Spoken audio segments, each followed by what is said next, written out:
Hey everyone, welcome to our third episode of WWM Marketer, a podcast that seeks to spark authentic and meaningful conversations with marketers from all over the world. Today we'll be having Charley, or you might know him as the Facebook Disruptor, where we talk about his journey within the Facebook space all the way from USA. Welcome to the pod, Charles. Hi, man. How you doing? Yeah, from sunny very sunny Los Angeles, California, man. Nice to see you. Well, I'm all the way from sunny Melbourne, so good to hear that we are vibing right off at the bat. So, yeah, Charles, I wanted to ask, so to people who are not familiar with you, what would you do an elevator pitch for yourself in Facebook ads? Yeah. The easiest way of doing it is I'm one of the top 100 Facebook advertisers in the world, or technically top 100 in the United States, but at least half of those other people are students of mine. My clients and students have done in the billions in revenue.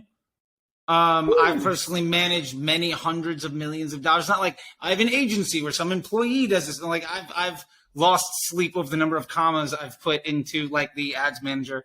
And you know, I've spent well over $1 million in a day.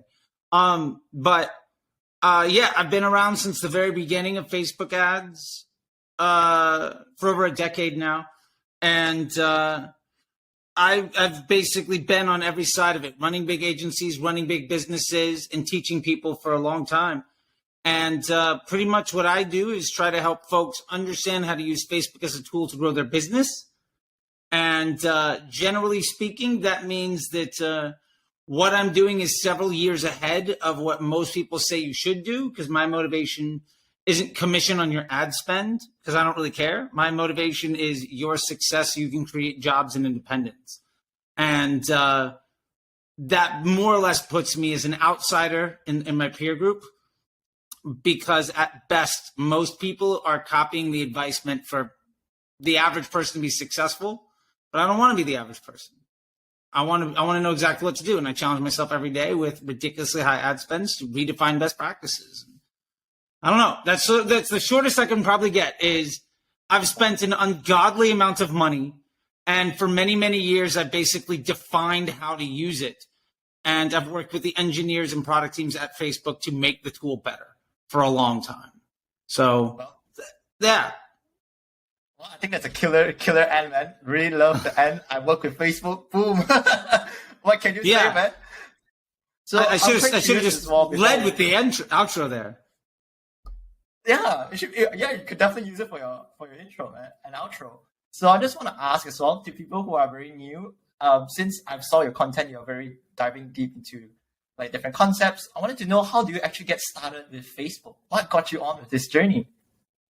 Yeah, for me personally, I used to be a radio DJ and a touring musician, although I still play in bands and music all the time. I moved out to LA from Florida, and I got a job in social media at the time before there was really Facebook ads. Like, it didn't really exist. And it was like organic growth hacking and all of that stuff. And I figured out a way to basically automate all my work. So I was doing the work of like 10 people because I was really, really good at it. Now all the tools exist, and like what I was doing isn't terribly innovative, but at the time, like 10 years ago, it was really smart. And I was doing really, really well. I got fired from an agency. I started my own agency. I did a lot of other things. My biggest client, though, about 10 years ago, fired me one day. And we're still friends, but my biggest client fired me. He was paying me about $2,000 a month. And he said, I just put in $100 in the Facebook ads, and it did more for me than the $2,000 I pay you. And he's like, moving forward, I'm going to pay out my contract, but I don't need you to work anymore.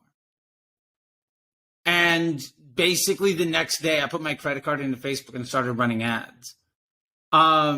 Within 3 months, I was the head paid Facebook ads guy at a small agency.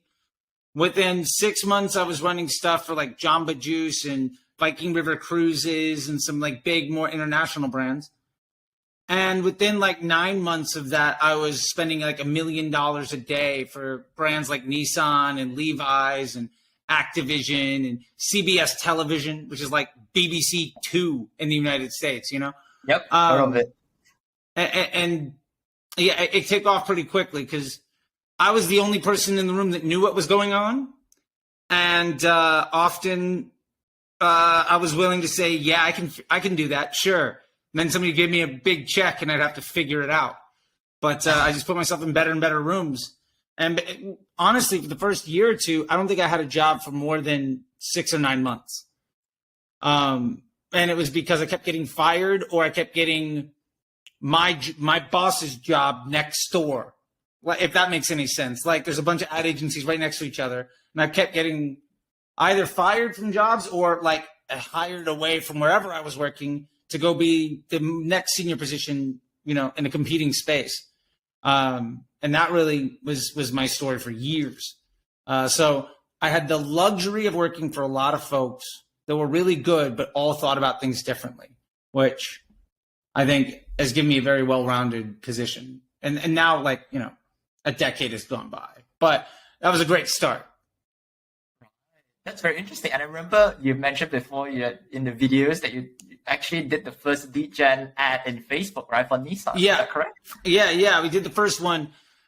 At the time, Nissan, part of my contract was that I had to do a certain amount of what we call alphas on a regular basis. So an alpha basically means Facebook is trying some new type of ad. Oh. And they need somebody to test it. So Nissan's contract with the agency was, we want you to be innovative. You have to do at least 3 or 4 of these a year. Like you have to. Oh. Ooh. And so, it's time coming up where I need to launch one. And at the time, there was one Facebook rep for everybody in America, like west of the Mississippi River. So basically the entire western half of the United States had like one guy that was the Facebook rep. That's a few people were spending money on ads. And he came to me with hey, we're looking for somebody to do this new lead gen thing. And I was like, well, Nissan says I have to do it. And you're saying you need somebody to do it. I'll give it a shot. And the bright idea that hit me while showering or something one day was, why don't I try to do lead gen ads to get people to go test drive a car? Why don't I make it so the car dealership hey, great, you want to lead gen? That lead goes to the car dealership. They contact you and set up a day. That was the idea. I was like, why not? Seems like it could work. And 1 out of 2 people that took the lead gen ad bought a car. So the conversion rate was 50%. And it took us long story short, I think it cost me about $50 to get a lead. So it was $100 to sell a $25,000 vehicle. So the ROAS was $250. Whoa. Yeah, which is nonsense. Because there's no way that lead is why somebody bought that car. It was just a thing that it worked out. That's another reason why ROAS is nonsense. But yeah, the first lead gen ad was $1 million spent at a 250x. And it worked. Now, mind you, we didn't actually make $250 million, but it looked nice on paper. Yeah. In theory, yeah. In theory, it worked great. And now pretty much every car dealership that I know has somebody that's what they do for a living. That's part of their job. They're just on the internet trying to set up test drives, which is cool. Wow, that's good. Well, I will definitely segue into ROAS a little bit later on, but okay. I wanted to focus on explaining towards people who are very new to Facebook ads, and they've always been talking about this specifically for audience targeting. There have been a lot of theories and also circulations about rumors how can you hack the algorithm. So sure. Before that, I want to get into the basics first before going to the nitty gritty. So my first question will be revolving around the targeting aspect. So could you explain to others what is an interest targeting, what is a broad targeting, and what is a retargeting? So these are the 3 parts. I love it. So interest targeting. Yes. About 10 years ago, Facebook, when they were just starting out, tried to get folks that were really good at Google to come over to Facebook as another way to use ads. And at the time, there was no Facebook Pixel. It ran just like Google, it was pay-per-click. It was the same thing. Now, Google has these things called affinity audiences. So Facebook was like, okay, well, we're not going to call it an affinity audience. We'll call it a interest group. Same exact technology, same exact thinking. Just like an act-alike audience on Google is a look-alike audience on Facebook. Exact same thing, but they're going to call it a slightly different thing to be a little bit different. Got you. So the idea was that if somebody talked about something a lot, they were interested in it. Just like an affinity is like, oh, this person searches for this thing a lot. They have an affinity for that thing, right? Yeah. So they made the opportunity to target these interest groups. Now, back in the day, they would tell you how much that interest group cost. Because if you use interest group targeting, it does cost extra. It's a premium thing. Like it's like getting guacamole on something or like, whatever it is, right? Like, I don't know. Guac is extra is a fun joke here. I don't know if that translates to Melbourne, but the idea, it's an option, right? It's a customization, right? It's like getting a custom color or something like that. So you paid extra to get this audience. And the idea was at the time, it was a lot smarter than Facebook just randomly showing ads to people. It's like, oh, we're going to show this to people that are interested in dogs or fishing or whatever it was. Right. Now, the thing is, about 5 years ago, Facebook changed the way they run their algorithm to something they call OCPM, optimized CPM. Okay. Which basically leads into what broad targeting is. So they launched this thing in Power 5 called advanced matching, which is letting you tap into all of the data from every advertiser. And basically what it is now Facebook was saying, instead of saying everybody, this is the 500,000 people in your audience that care about dogs. Instead of randomly showing to that 500,000 people, what we're going to do instead is say, who's most interested in dogs? But more importantly, who likes the type of content that you're putting out there? People that like the types of videos that you make. People that have responded positively to your webpage or to your competitors. There's a time when I was running New Balance, not the business, the ad account. I wasn't actually like CEO of New Balance. So I want to make sure I'm phrasing that properly. Yeah. I just don't want to take credit for work I didn't do. And what we noticed was in the testing, and we saw the same thing with Nissan, we were retargeting our competitors. So, and Facebook had showed us this on the back end. If somebody engaged with a Nike ad or went to Reebok, an abandoned cart, or was like checking out some Vans or some Chuck Taylors, that person was way more receptive to the New Balance sneaker ad. So Facebook's algorithm was focusing them like, oh, you wanted some red trainers. Well, you just were on Nike, Reebok, Vans, Converse, Adidas. You were just on all of those websites. You want to see red shoes. Here's an ad from other companies with red shoes because clearly you're interested in it. We're going to show it to you. And ultimately what happened is interest groups, Facebook stopped supporting them entirely. Like there's not a team of engineers that's working on Facebook, on interest groups. Like that department doesn't exist. It's closed down? Like it just, those engineers don't have that job anymore. They're working on other things. Okay. Because ultimately interest groups are obsolete technology.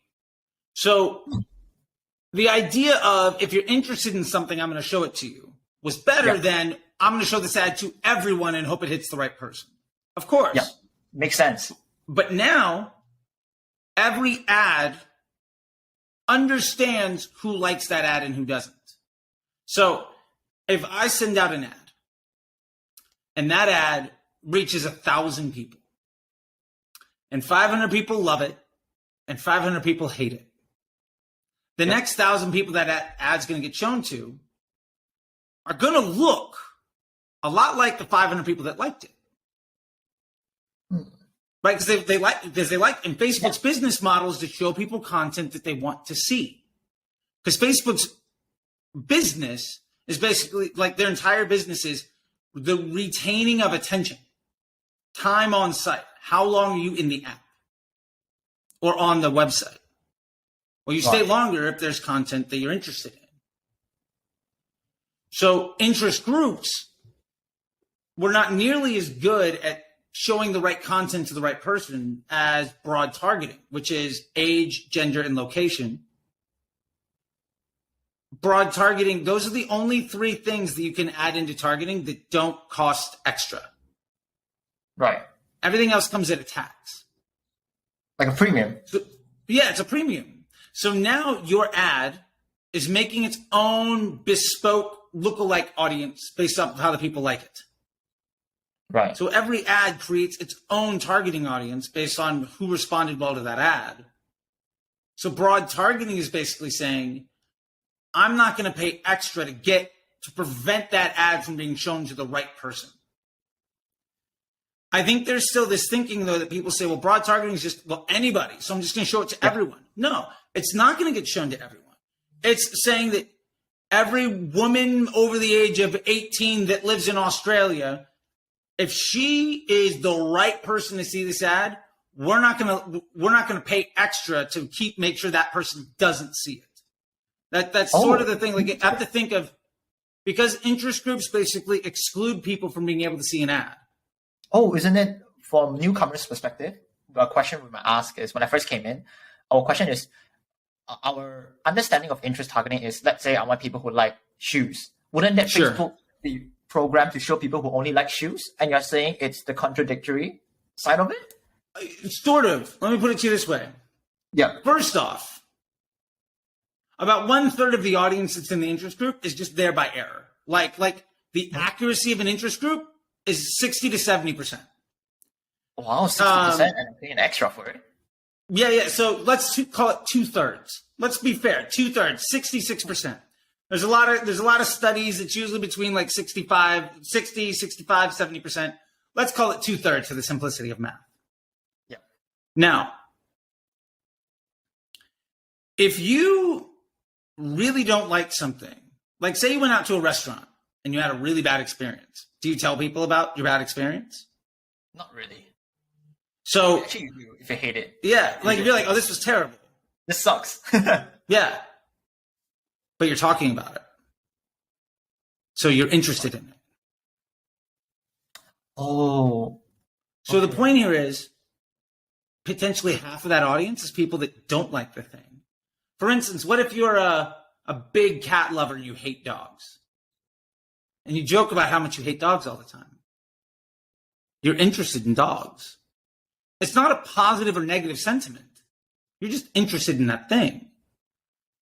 So, okay. So 1/3 of that audience isn't any good anyway. And then maybe half the people that are left actually feel bad about what you have to say. So that means at best, 1/3 of that interest group feels positively.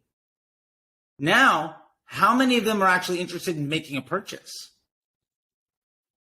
Like maybe I love dogs, but I can't have a pet. And I talk about them all the time. So you just keep giving me ads for dog food. I don't have dogs. I mean, I have 2 dogs. But the point is like, maybe you just love really high-end sports cars, right? Like you're all about like RX-7s and mods and Porsches and BMWs and stuff, but you drive a scooter. You talk about it all the time and you're watching videos all the time. You're interested in high-end sports cars. So you're in that interest group. It does me no good as a marketer to try to sell you a Ferrari if the best you can do is buy a used moped, even if you're interested in Ferraris every day. So instead, if I know that my ads appeal to a certain person and I'm saying, show my ads to everybody that might be interested in this type of content. Also, please optimize towards those who are going to purchase. Now, instead of it being a very small percentage of hopefully the people that have shown enough signals recently to Facebook that they're talking about something, because like also I might not talk about something, but I'm looking to buy it. Like that happens, right? True. So now instead of paying extra to focus after 1/3 of a smaller audience and what of that 1/3 might want to buy from you, instead you're saying, I'm willing to pay less. I'm going to pay lower CPMs, much lower cost. I'm going to let this ad be shown to anybody that's going to like this ad or that's going to experience this ad content well. And generally speaking, the people that want to see that content are probably the folks that have engaged positively with other content like it. Now, if it's an ad for me selling something and you don't want to buy, you probably don't like that content. Yeah. But again, to the sneakers, maybe you've clicked on 4 ads, two from Nike, another from Reebok, and something from Adidas. You're actively in the sneaker market. Maybe you've added a cart. You've left a few add to cart and view content pixel fires on your competitor's webpage. Yeah. At broad targeting, I can retarget somebody. You could put an ad that say, I'm selling red sneakers. Somebody come to my site, abandon cart 3 times, but not buy from me. You, with broad targeting, would effectively be able to retarget that person that left my store, because Facebook knows every time I show somebody an ad about red sneakers, they're interested. You can make the sale. But, like, for instance, I just bought my wife a birthday present. I'm not talking about the present I bought her. I don't give a shit about this thing. It's like a couple $100, right? Yeah. But I'm not in that interest group. That makes sense. It's like something you just thought out of the blue. You're not necessarily scrolling around Facebook looking for the product. That's not how it works. But because I went to a couple websites, I did some shopping for a few days. My ads all started to look like the thing that I was looking for. So Facebook was actually doing me as a user a really nice favor. Like, I don't have to think about it. Every time I'm on my phone, oh, boom, here's all the stuff. Like, if I'm ready to buy, here's all the things. Right. And when you look at the targeting on those ads, because you can see that inside, like the insights, or whatever, everyone that I got was broad. I never got an interest group target. I never got a retargeting audience hit. And you know what? Somebody made a sale that was like $400. But if they had used women over a certain, like if they had used people that are interested in this thing and then retargeting me off the website and like beat me over the head with it, they would have gotten nothing. Right. So it's a wasted ad spend for just to exclude people that they don't even know whether or not they are really showing any really love for the product. It could be hate. Yeah. And at a higher level, I feel like I'm talking too much. I'm sorry. But I'll end with this. Okay, fair enough. I just want to be mindful. At a higher level, what you pay in the algorithm, the bid, what you pay for a conversion, right, is built off of budget, estimated action rate, and advertiser score. Those are the 3 things we need to be mindful of. Yeah. Now, because we didn't talk about retargeting, so I kind of want to address that real quick. Yes. Yeah. So if I'm retargeting somebody, like you've been to my site, cool, I'm going to just beat you over the head with my ads until you buy. Yeah, just keep retargeting. I just made that purchase from your competitor. Ooh. Now, every time I see an ad, it's giving me a bad experience, right? So I might be in your retargeting audience for 30 days. Now, here's the problem. If you're paying extra, because the CPMs on retargeting might be 2-3 times that of like a broad audience or something like that, right? Like they're usually higher, right? Maybe you're paying 15, maybe you're paying 15, 20 for a broad and you're paying like 50. I'm just throwing random numbers out there. Just keep the math simple. Yeah. I know everywhere in the world's a little bit different. Just to keep the math together. Here's the thing. The more you retarget me, the more Facebook sees you heavily investing in giving their users a bad experience. You're a bad business partner because I don't want to see the ad. Right. How many other people are in your retargeting audience that already made the decision not to buy from you? How much money are you spending on a regular basis to basically tell your business partner, Facebook, that you don't care about their customers? Because broad is doing retargeting anyway. Who's the person most likely to buy? Well, probably somebody that just abandoned cart on my site yesterday. Yeah, of course, they're very interested. Now, what if they purchase? Well, they're probably less interested, right? Yeah. And Facebook knows that. But if that person's in my retargeting audience and I'm just smashing them over and over and over again, regardless, whether I bought from your competitor or not, if you don't see me from buying from you, now this retargeting audience is just investing really heavily and positioning you as a really bad business partner to Facebook. And I'll be honest, whether I'm spending $50 a day or in some accounts I'm spending 50 to 70,000 a day, I use almost no retargeting at all.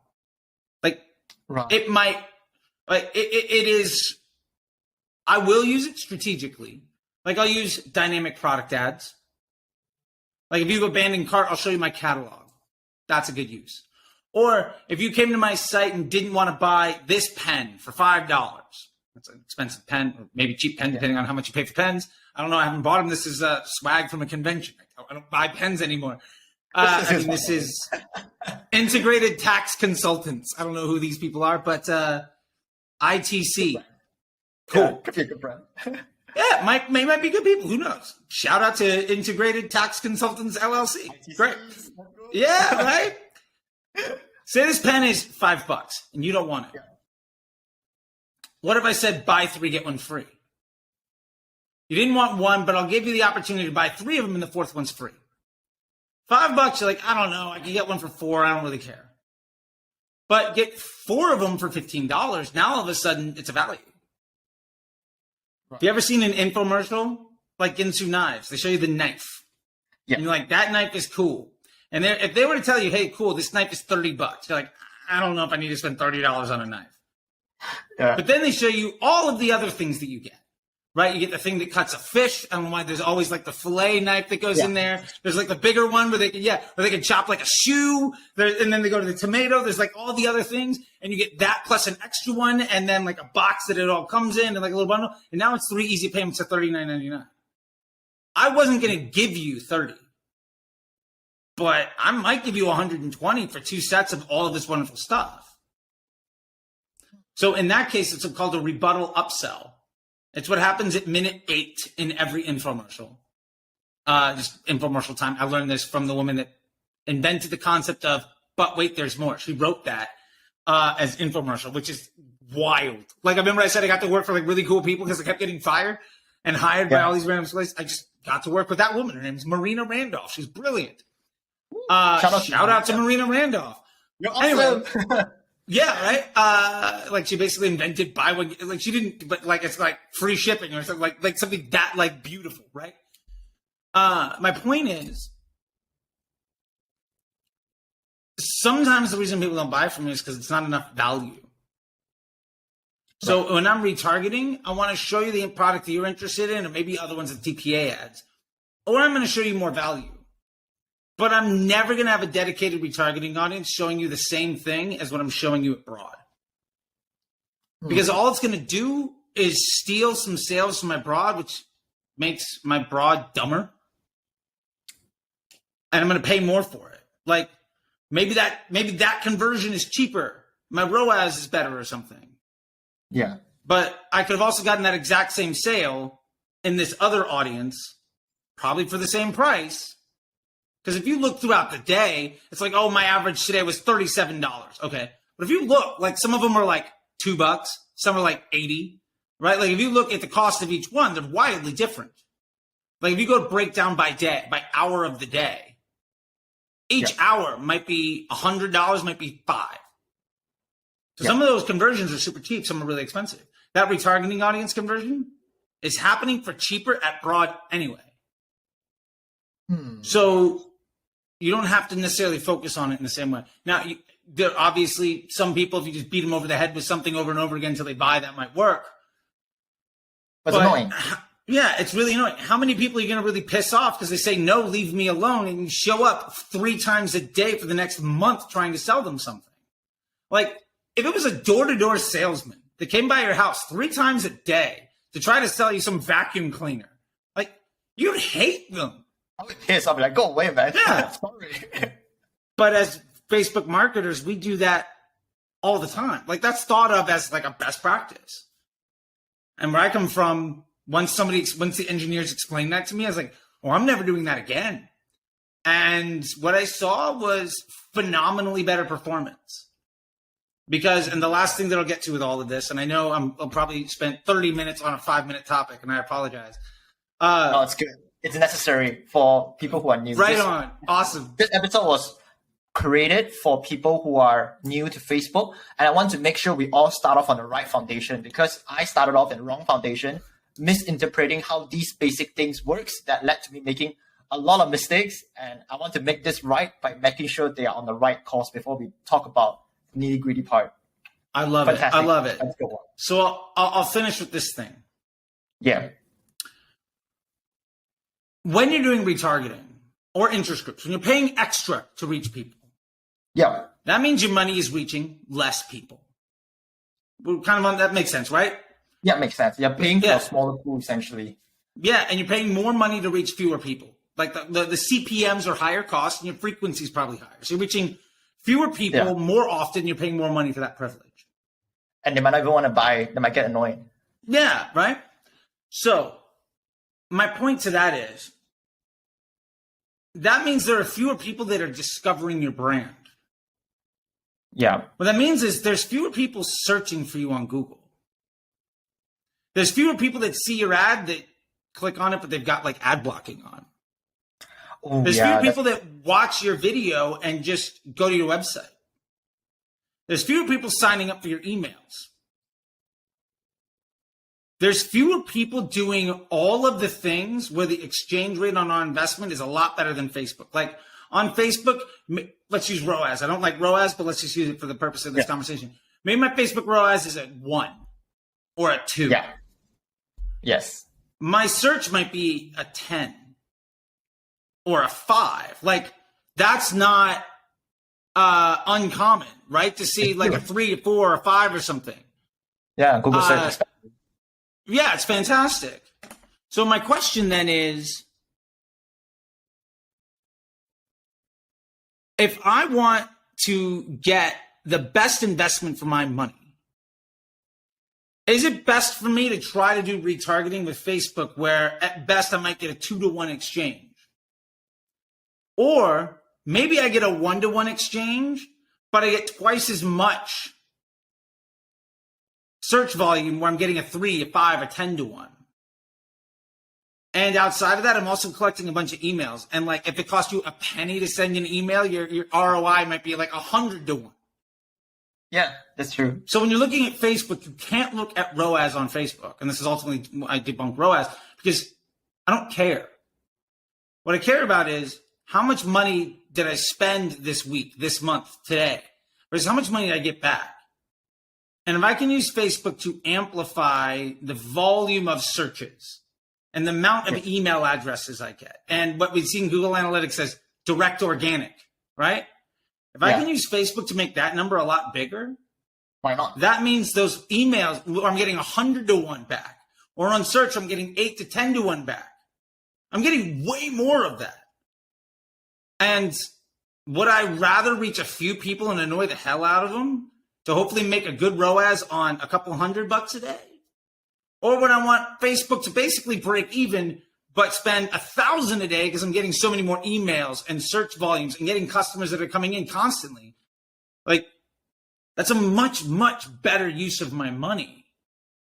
So all of this put together is basically, again, Broad's reaching people for cheaper, giving them a better experience. It's doing the retargeting for you, and it's creating a lot of intent and market research that's letting you know how to get more people to search for you and to sign up for your emails and come to your website so that you can make that sale for a lot cheaper.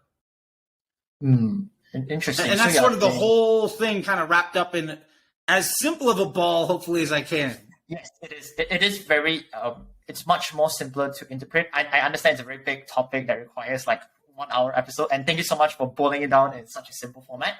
I think that's something interesting that I would like to lead on from that is, okay. So you mentioned that, like, for example, you can't show the ad too often, people get annoyed, right? So as marketers, sometimes, especially for new ones that are new to Facebook, you might hear marketers saying, oh, we can't have too high frequency, you need to refresh the ad.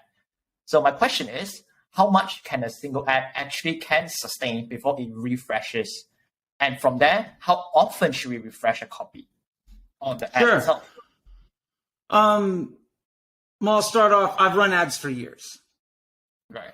I've got plenty of ads that have spent a couple $100,000 on one ad. I've got ads that have spent I got one ad, and I think I put up a video of it a while ago, and it's like blowing up on YouTube right now. I'm getting like a bunch of YouTube short videos.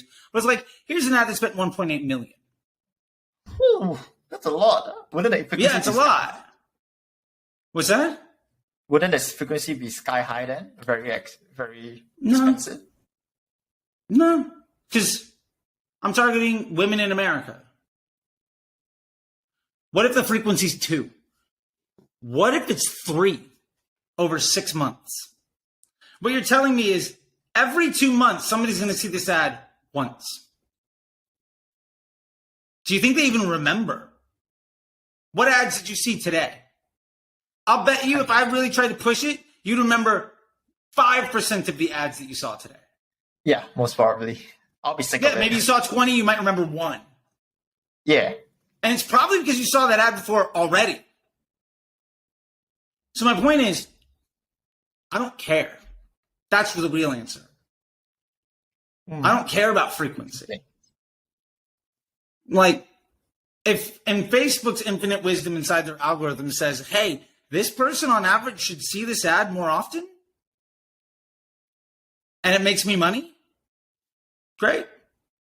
My job isn't, I will say this, the concept of ad fatigue is nonsense. Oh, really? But it comes from the same place as ABO. It comes from the same place as cost cap bidding. It comes from the same place as frequency caps. Yeah, it comes from all of this, which is Google. The thing is, we're still dealing with it. When Facebook first started out 10 years ago, remember, I got into that room because everybody else was somebody that was good at Google. Nobody wanted to deal with Facebook. Yeah, it's Facebook made interest groups to try to copy Google. Yeah. Like, I was somebody that was in the business for like a year. And I was managing teams that have been working for like 5 years because I was like, well, I can run Facebook, and nobody knew how to do it. And it was literally just because I put my credit card in 6 months beforehand, right? So I was immediately the most qualified person in the room, which is professional. It was just, yeah. It was good timing. Like, whatever. Yeah. I went to like an office. I was wearing like band t-shirts and like cowboy boots and like ripped up jeans, and everybody else had like dresses and sweater. You know, they all look professional. Like, I was a mess. When I go to the offices now, I still do the exact same thing. I walk around barefoot. I don't give a shit. Anyway, my point is, the way that we think about this, most of the really successful marketers over the last 20 years are email and search people, because those platforms have been around for longer. Yeah. And even when Facebook first came out, all the best thinkers were Google and email people, search and email people.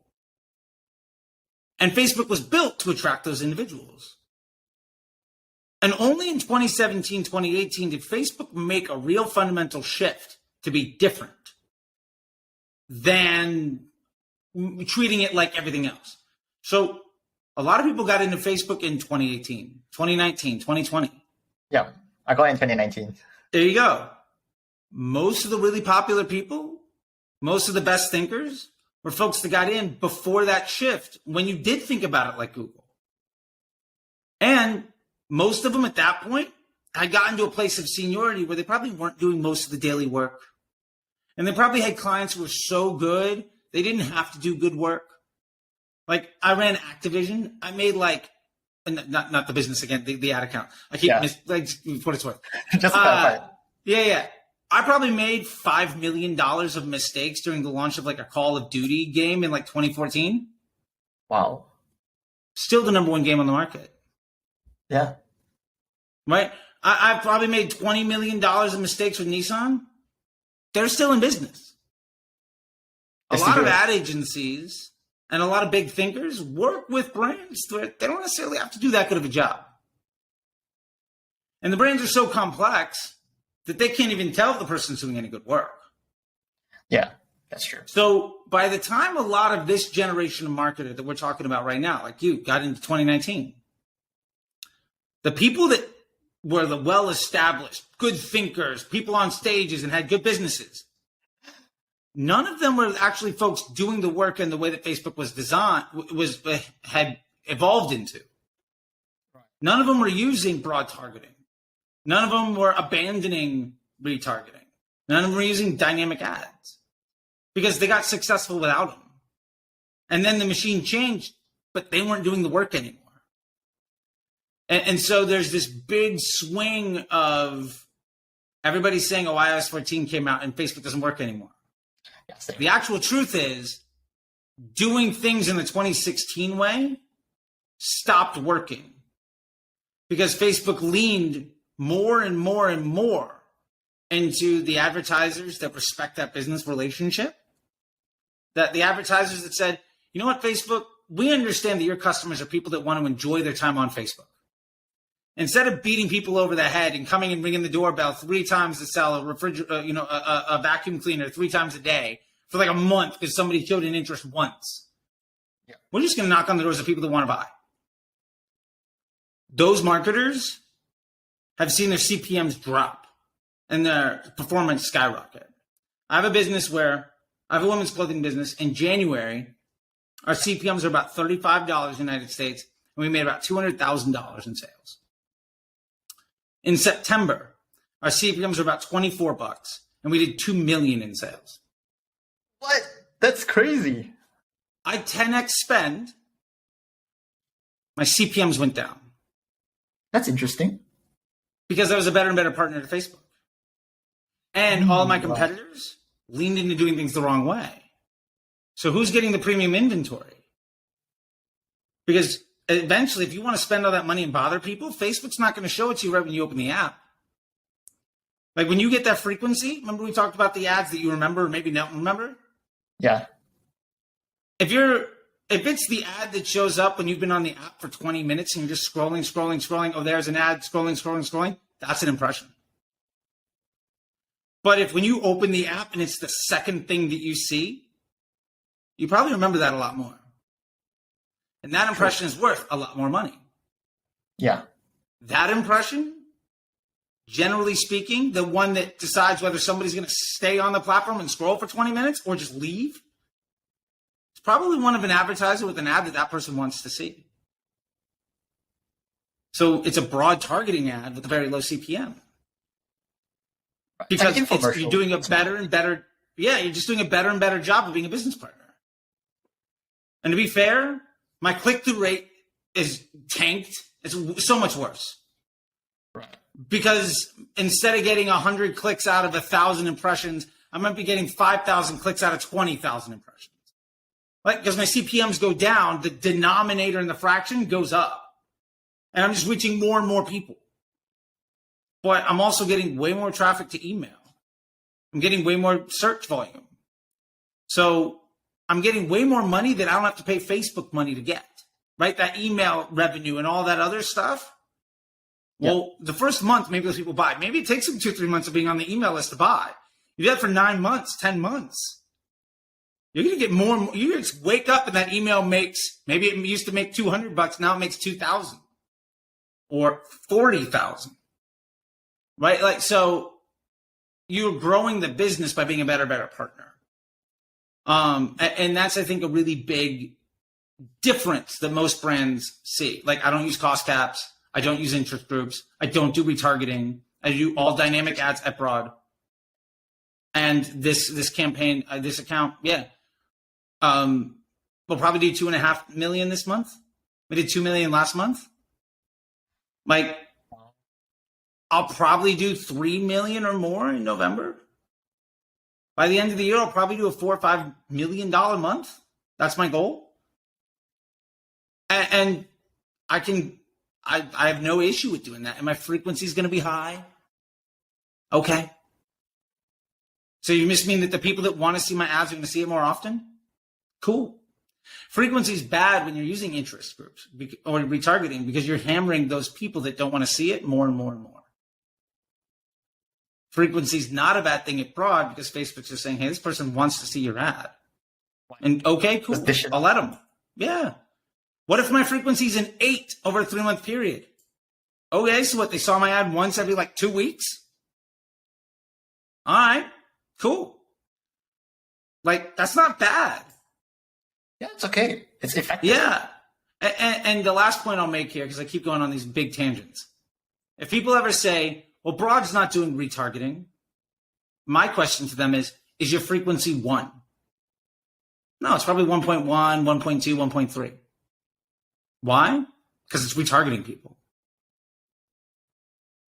If it wasn't retargeting, it'd be a 1. Right. I've never seen an audience with a frequency of 1.0. Never seen it. Right? Yeah, right. Never. So it's retargeting. Whoa. Like this is the way I think about Facebook stuff. Yeah. It's a fresh new perspective. I appreciate that, and I understand that it is different. Yes, it is. And it's difficult to wrap your head around. And I will say this as a warning to anybody. Don't just stop everything you're doing right now and try to do this. It takes time. Spend a little bit of money doing this. As this gets better, start to shift your budget from what you're currently doing to this new way. If you change it overnight, your performance might look a lot worse for a couple weeks or a couple days or whatever. Because you've trained your employees to do a certain job and then you fired all of them and hired a new employee with no training and expect them to do just as well. It's not going to work. So it's a machine learning algorithm. You have to give it time to say, well, we spent so much money and time teaching you to do something. Now we're going to change your job. Right? And so if you change somebody's job, you got to give them a little bit of time to learn how to do it well. Right. Okay. So this means that, let's say if I'm running interest retarding campaign, all that crazy stuff from start to end, I can't just shift overnight. It's more rather an incremental change, like having the small budget first and slowly upping up for the new campaign, to train the new employee while keeping the old employee there, but slowly reducing their influence and balance it back. Yeah. To use that example, as soon as your new employee is better than your absolute worst employee, fire the worst employee. If you're running 20 audiences and you have Broad in a different campaign, as soon as Broad is outperforming the worst audience in that one where you've got like 20 at ABO, turn it off. Give Broad the money. Eventually, it will absorb all of the budget of everything else. And then you're running like one campaign. Like I have an account right now where my campaign budget is like $35,000. I've got 2 ad sets. 2 to 3 ad sets a day. Right. One with all my winners, 2 tests. With dynamic creatives are really simple. I've got like 5 or 6 ads. And that's it. Legitimately, I work on that account probably an hour a week. And it was $2,000 a day like 7 months ago. Now it's $30,000 to $50,000 a day, and I don't work on it. What? Wow. Because I've trained my employees to not need me to micromanage them. Right. That's true. So it's from a perspective, if I do interest and retargeting, it's more like I need to micromanage them and keep them in check because it might not be accurate at the beginning itself. And if I go broad at the start, although it's taking more time because I'm not micromanaging them, but it will pick up eventually and run it over. So don't change everything. Take a little 5-10% of your pool, put it over into the new thing, and you're investing in the future. Right. Because in 2-3 months, you might only ever need that one thing. And you're able to manage that entire ad account in an hour or 2 a week. Ooh. And you can spend the rest of your time managing the rest of the business, which is how you actually make money. Yeah, that's true. And I think when it comes to the amount we need to put in for ads, I think a lot of common, like especially small businesses, when they get into Facebook, they'll be like, cool, what's the minimum budget should I allocate to start running my ads? Do you have a rough sort of benchmark to look at as well? Yeah, I think, if you had asked me this 2-3 years ago. Yeah. If you'd asked me this 3 years ago, I would have said, learning phase takes 25 to 50 conversions a week, which means it's 3.5 to 7 or 8 conversions a day. Let's say it's 8 and my average cost for conversion is $30. That means I need to be spending at least $240 a day to make it work. Now that is unrealistic for most people. Yeah. I now have changed that opinion maybe 2-3 years ago. Like I said, if you'd asked me 3 years ago, that would have been my response. I have the math all planned out. Like I can do it in the back of my head. Yeah, totally makes sense. I will now say this. Two sides. One, I don't think there's a minimum budget. You can get started at, I got students in my MBA, Facebook Ads MBA program that started like $50 a day and are now doing hundreds a day. Totally. At broad. Like they just started there. What I will say, the other side of this is making ads work is an investment in your business. Just like if you were to make up a retail location, you'd have to go sign a lease on a store, right? To like set up and whatever else. You have a sunk cost. You're probably not going to make money that first month. You might not make money for the first 6 months. But a year or two down the line, like you might be doing really well. The point is, understand how much money you can invest in the development of your business before starting to run ads. Because if you're like, well, I can spend $50 a day for a couple of weeks, and if it works, great, and if it doesn't work, I'm going to do something else, don't start. Use that money on organic content. Use that money on, better videos. Use that money on a better website. Use that money on getting good at search and email and everything else. Facebook is not going to be the thing that makes or breaks you being an overnight millionaire. What it's going to do is it's ultimately just going to turn up the volume on the existing business you have. If you have a business that doesn't make money without Facebook, when you dump a bunch of money into Facebook, you're still not going to make any money. You're just going to lose it faster. If you have a business that makes money, when you put money into Facebook,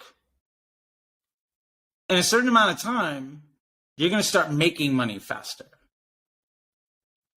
But it's a business amplification tool. So if you're good, it's going to make you really good. If you're bad, you're going to lose money even faster.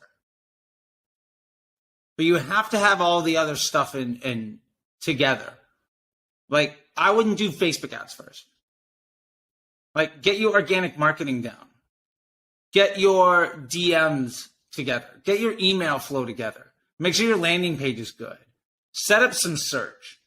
Do all those other things when we're talking about email, like you might make 100 to 1. Search might make 10 to 1. Great. Make enough money there that you can now invest that money into Facebook to turn up the rest of the business. Maybe with doing all of that stuff, you're starting to earn an extra $100 a day. Let's say it's that for the purpose of this conversation. Maybe you put $50 a day into Facebook and you put 50 in your pocket, knowing that in a month, a week, 6 months, whatever it is, that $50 a day on Facebook might be 1,000. Probably a week's a bit aggressive to go from 50 to 1,000. Let's take that off the table. That's not a realistic goal. But the point is, use the revenue that you have to invest in other solutions to amplify what you're doing. Otherwise, it doesn't really matter.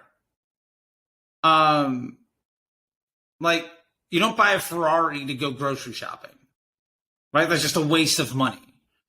So my point is just, it's something along those lines. And I think if you start to run a good business, you're going to be making more money. At the end of the day, if your business is bad, putting money into Facebook ads is just going to tell everybody how bad your business is.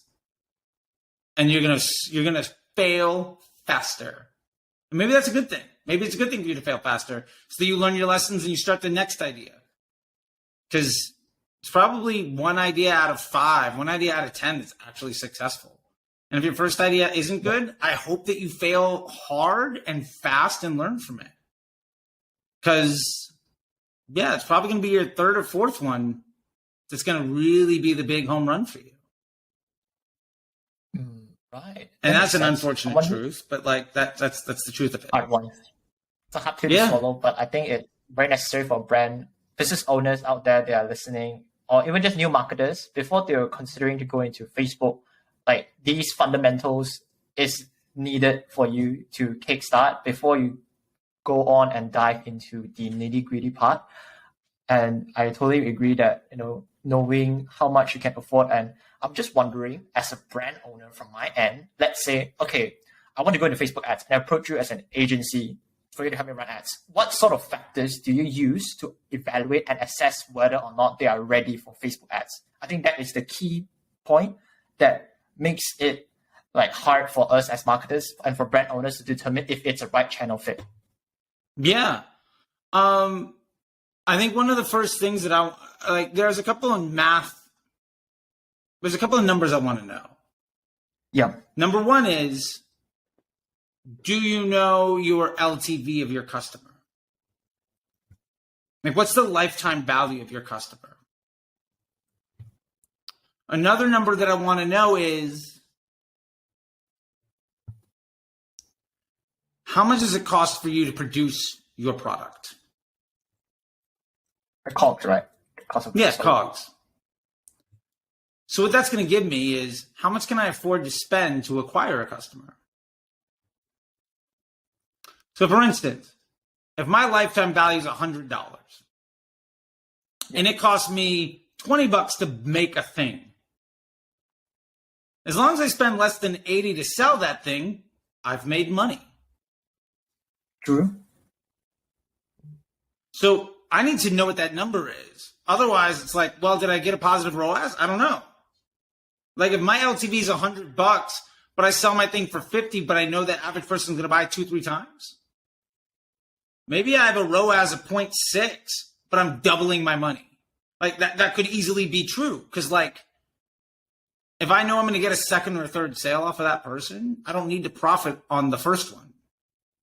And then people will say, well, we're really cash strapped. We can't afford that. Well, my argument is, can you go a month or two?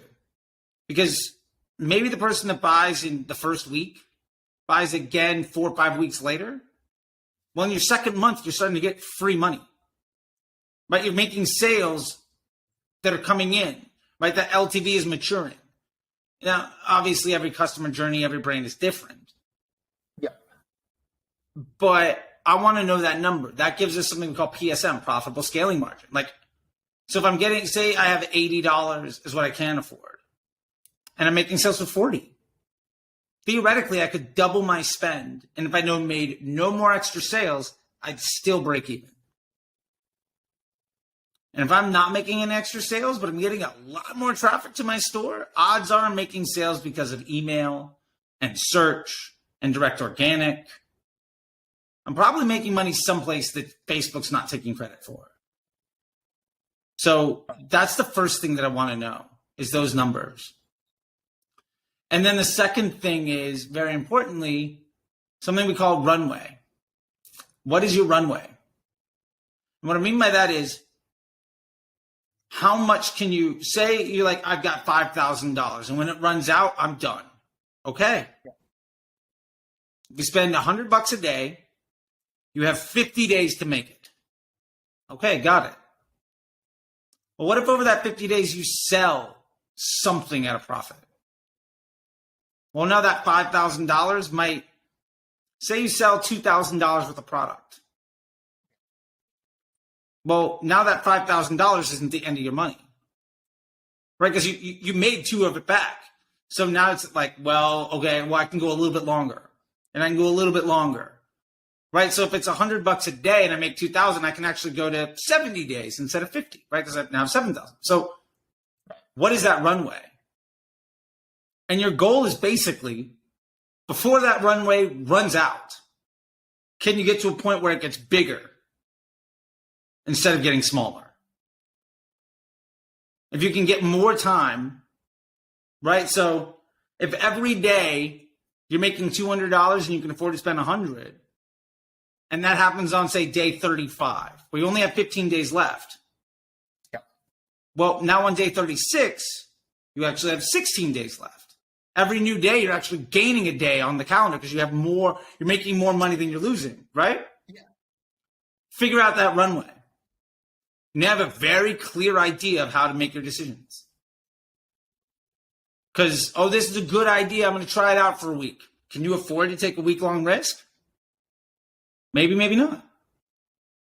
And when you start to figure that stuff out, how do you make your runway bigger? Make sales for more than you're spending.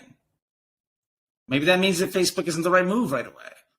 But if I spend money on Facebook and I know like I've got a month to turn this thing around, cool. I've got 45 days. Because you might think, well, after a month, I'm going to run out of money. But if you made any money, now that month might be a month and a half.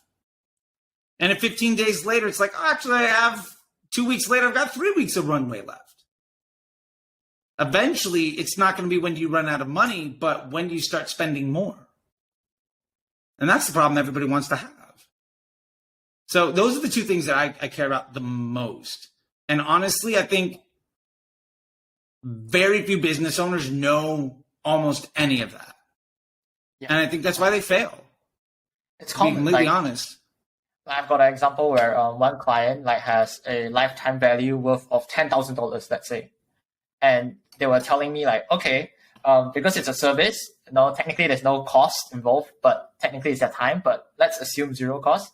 And I will give you $3,000 per month budget to run. And so if you are the marketer, what would be your thoughts on that? All right, give me these numbers one more time. Say it again. So let's say I have a lifetime value of $10,000, and okay. I will give you, instead of, let's say I'll give you $2,000 because I'm new to Facebook. I wanted to test the waters per month. So I want results, a 2-to-1 ROI at the first month. And besides the 2K, I will be also adding in 2K ads, 2K, as an agency, I'll charge 2K extra. Would you say it's a good deal to take on? I don't think so. And the reason I would say no is because I don't think that runway is long enough for me to really make something work. And my point is, I don't just have to pay for the ad spend. Yeah. Part of that COGS is now going up because you have to pay for me. Right? So at that point and again, money is always relative. I get it. But $2,000,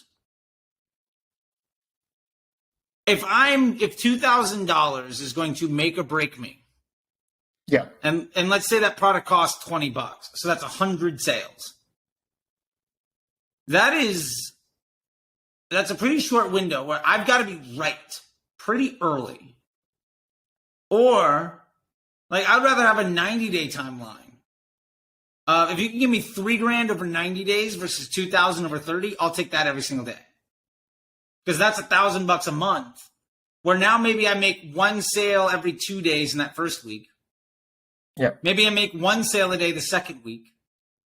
By the end of the first month, I'm making 1 or 2 sales a day. My runway's getting shorter, right? Yeah. But maybe by the end of the second month, I'm making 3 sales a day and breaking even. By the end of that third month, maybe I'm making 3 or 4 sales a day and I'm starting to profit. When time is your enemy, it's really, really hard to take that on because ultimately you have to be right and you have to be right early. And the honest truth is I'm willing to admit that I'm probably wrong on what ad is going to be the best. I'm probably wrong on how we're going to need to do things. And also your business is, even if you're successful, probably isn't set up to properly monetize Facebook style traffic. Maybe your business is great because every customer you've had so far is somebody that was looking specifically for you. It was inbound sales. And you're like, we close 90% of people that come knocking on our door. And as soon as you go knocking on doors, you close 5% of them. That makes sense, right? Yeah. So your business might not be set up to legitimately handle what we call growth and acquisition efforts. So I'd rather take 3 months at lower money, knowing that gives me a better chance to still be in business with you afterwards. That to me is far more important. Right. because I'm ultimately playing the long game. Like, I want you to stick around. I'd rather make that investment. I'd rather take that hit and know that in the future we're going to be working together on a really healthy business. So that's kind of how I look at it. I think also, just as a complete side note, so human psychology. Yeah. If somebody's giving me $2,000 and that's going to be the reason that their dream fails or succeeds, I know that person is going to be emailing me every day. I know I'm going to have to talk to them and explain to them everything. And the honest truth is, those first weeks are going to be complete luck. Like, maybe our ads hit the right people. Maybe they don't. Maybe that web page converts cold traffic. Maybe it doesn't. And if anything goes wrong, I now have to babysit this person whose livelihood depends on me getting lucky. And that's just a situation that I have taken before that is very difficult to it's very difficult when your interpersonal relationships with clients are basically you didn't get lucky and now they've got to reevaluate their dreams. Like, that's tough. Oh, yeah. I think it's very common for small sort of let's say just agency dealing with clients that are not very well versed in these numbers, and they just hope that they're out of money, they only have $2,000 left, they wanted to get a customer worth lifetime value of 10K, and they needed the sale like within the month, like right now. Yeah. And they just ask, and some agency just took it, They're like, why not? Yeah, like, somebody will say, yeah, we can do that, and then hopefully they deliver. Yeah, somebody will say yes. The thing is, if that person wins, great. If they don't win, that sucks. And the honest truth is, those first few wins is way more luck than it is strategy.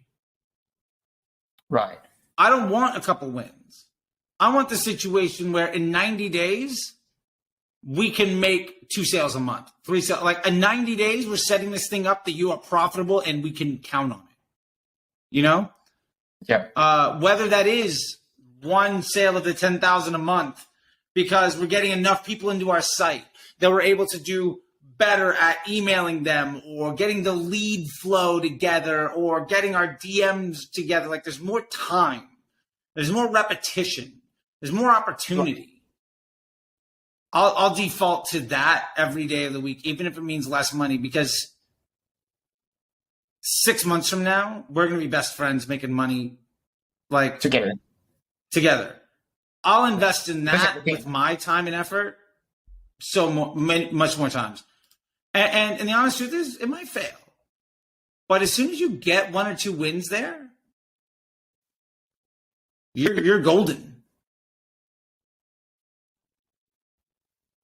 Right. That's true.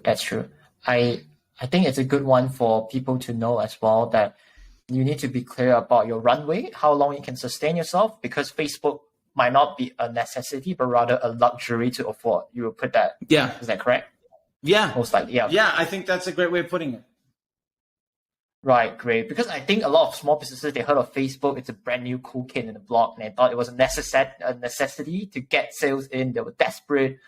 And we just sell them the dream. They're like, why not take it? It's got 100 ROAS, 20 ROAS, based on that, And speaking of which, you've been a huge advocate over how ROAS is absurd, and you talked about PSM is better than ROAS. So to all readers who are maybe to explain those that are very new towards the concept, like in terms of ROAS, all they heard is I put $10 in and I got the sale worth 1,000. So that means I got a huge ROAS. Yeah. Is that good? How is that? Like, let's use a Nissan example. How would you explain to people who are new? Yeah, I will say this. Yeah. The concept of attribution, which I think is nonsense. It's basically saying, let's use real world examples. Yeah. If you go, let's use the car dealership, right? Now, not everybody's bought a car in their life, but let's just use that example. If you go to a car dealership to buy a car, did you make the purchase because of the salesperson? Ooh. Like, when you walked into that Nissan dealership, Was it the person who was lucky enough to shake your hand when you walked in? And they put you in the car for the test drive?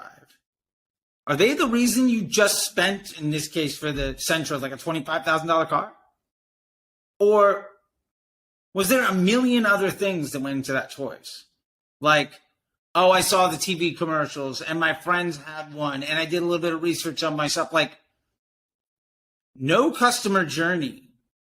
I'm not saying no, because I'm sure there's one, but whatever. Like, very, very small customer journeys are, I saw an ad and I bought the very first time. Right. And the reason that matters is to say, the reason we look at data is for the actionability of the insight. And what I mean by this is, cool, you got a 10x ROAS, right? Or 100x ROAS, whatever the number is. Great. What am I going to do with that information? Odds are I'm like, oh, I'm going to spend more money behind this ad. Yeah. So what you're saying is you're going to give that salesperson that answered the door a pay raise because you walked in ready to buy. Like, that doesn't really make sense. So we said, well, it's not the ad, but I'm going to give it to the ad set.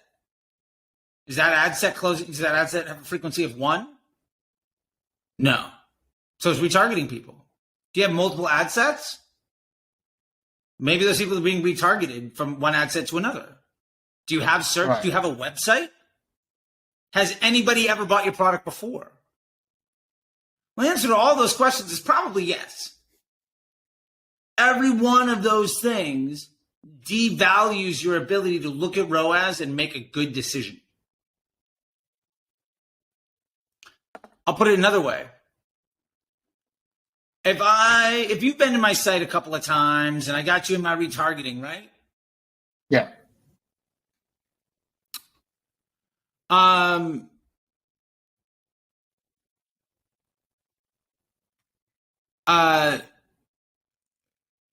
You've been on my site, and we're retargeting, right?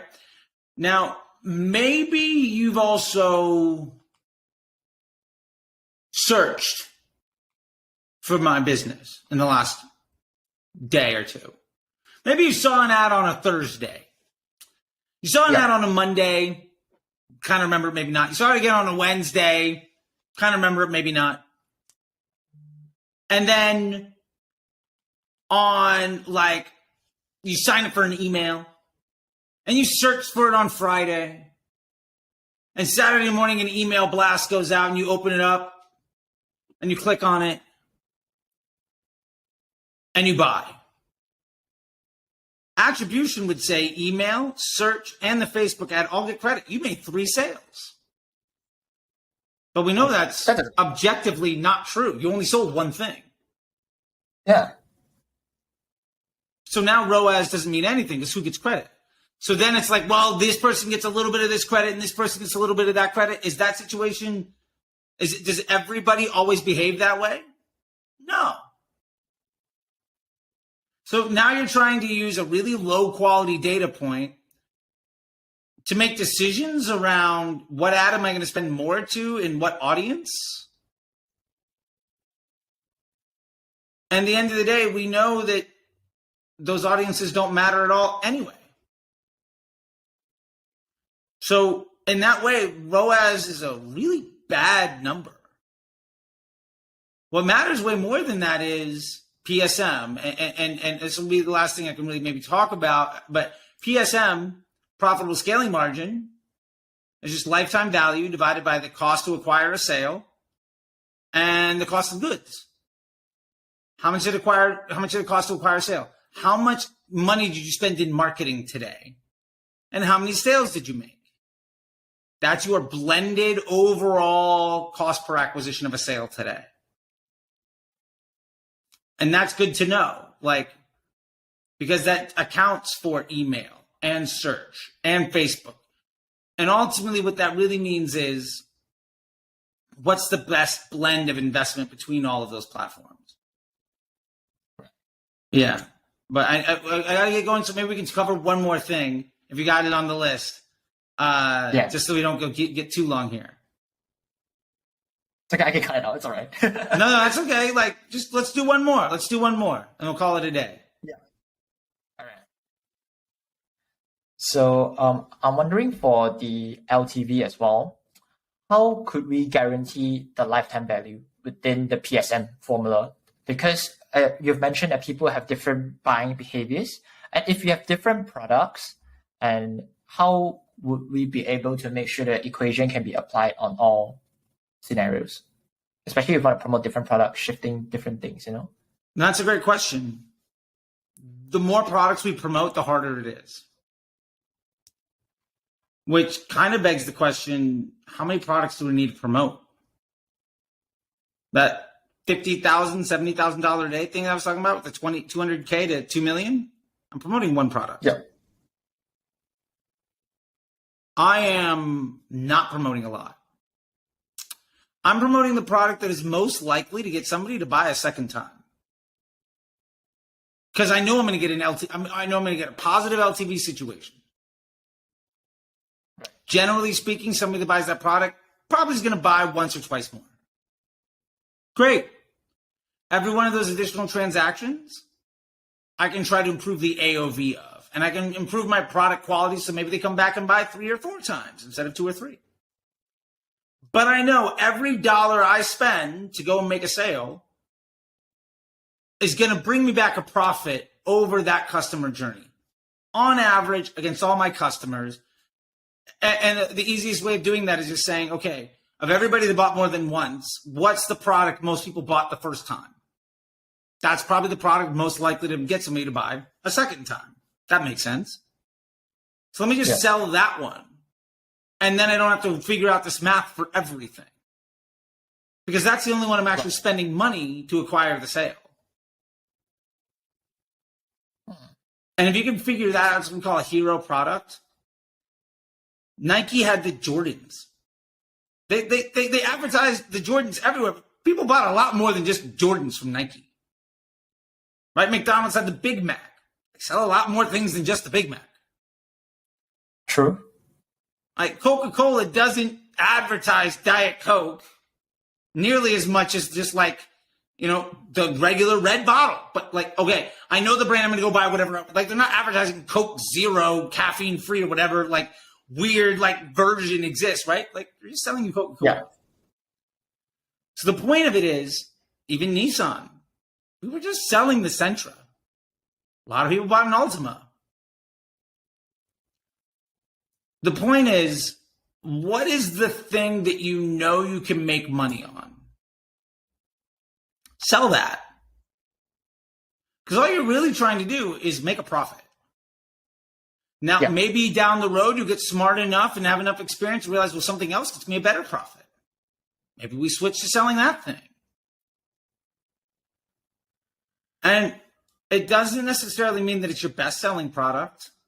Again, going back to the Jordans, they sold way less as overall sales of Jordan sneakers versus everything else Nike ever sold. Jordan sneakers, small percentage. But it's probably 80, 90% of all the ads that they ran. So my point is, when people come to your store, they might not buy the thing you're advertising. Yeah. Figure out how to get somebody that's interested in what you sell into your store. That's your job. After that, it's the website's job to get them to be your salesperson.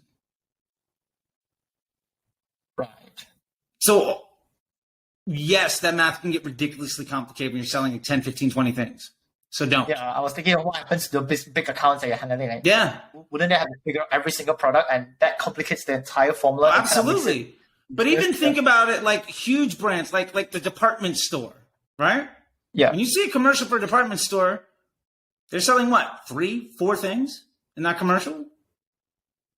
Like they're selling you, maybe it's fall. And so they're selling you like a bigger jacket or like a thing to clean up the leaves in your yard.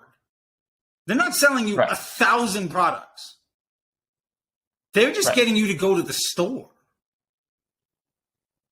What is the thing when I get you interested about this, you're more likely to leave with money in my pocket rather than yours? In a way where I know you're probably going to come back and buy again. So That's what we should be promoting. The foot in the door. Yeah. Right. Get your foot in the door in the way that is most likely to get that person to want to come back and pay you a second time. Right. Figure that out. That makes sense.